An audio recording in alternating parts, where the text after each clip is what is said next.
The SEC seems firmly entrenched at 16. The Big Ten is saying 24-12, no 16.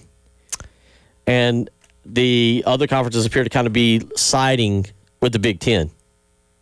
It's very much like, I don't know, if you got a bunch of siblings and you're trying to figure out where to eat. Dad says one thing, mom says the other. Half the kids are with mom, half the kids are with dad, and then you're just arguing about it all night. It kind of seems like where we're at right now. We're like, you're choosing between two places, but you can't come to a compromise. Right.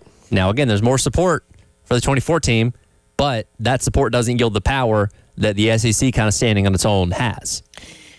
Tony Petitti gave his first extensive public comments yesterday in support of the 24-team college football playoff model, making it clear the league has no interest in pursuing a 16-team format.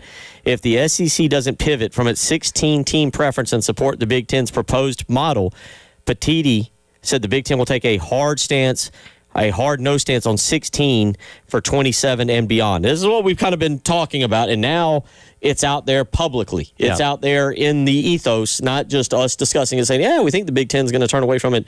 The Big Ten is basically saying, you come with us or else, and the SEC is saying, you come with us or else. Mm-hmm. Yeah, pretty much. Who wins this?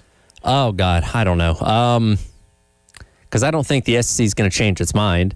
And again, they can't go to 24 unless they agree on it. So honestly, we might just stay at 12 for a while. You know what I mean? Until somebody can convince Greg Sankey that it's in the best interest of the SEC, makes them more money, whatever that may be, to go to a 2014 playoff, I don't think he budges.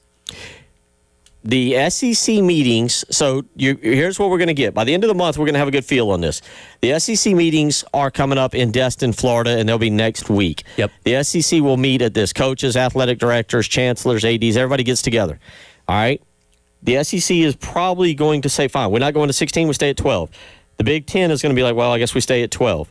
Who does that benefit the most? Or does both of them still win in this scenario of staying at 12?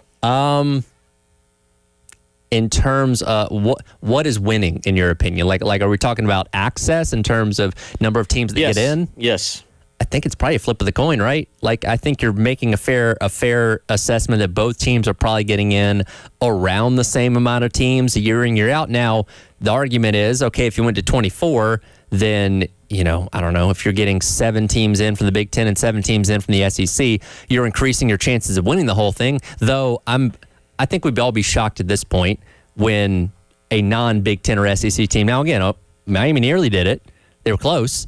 But I think more often than not, you're looking at champions, again, on a 3-year winning streak now with the Big Ten, most likely coming from those two conferences anyway. Yeah. So I think this is more about just how many spots you can occupy in the deal. And I know the Big Ten initially, I think they've changed their stance on this, with 2014 playoff was more pro AQ, where you could guarantee spots in there. I think they've changed their stance on that a little bit, because right now, you know, have lock-in, conference champion, all that kind of stuff. But I think no matter what the number is, 12, 16, 24, the SEC and the Big Ten are probably still around the same number getting in annually.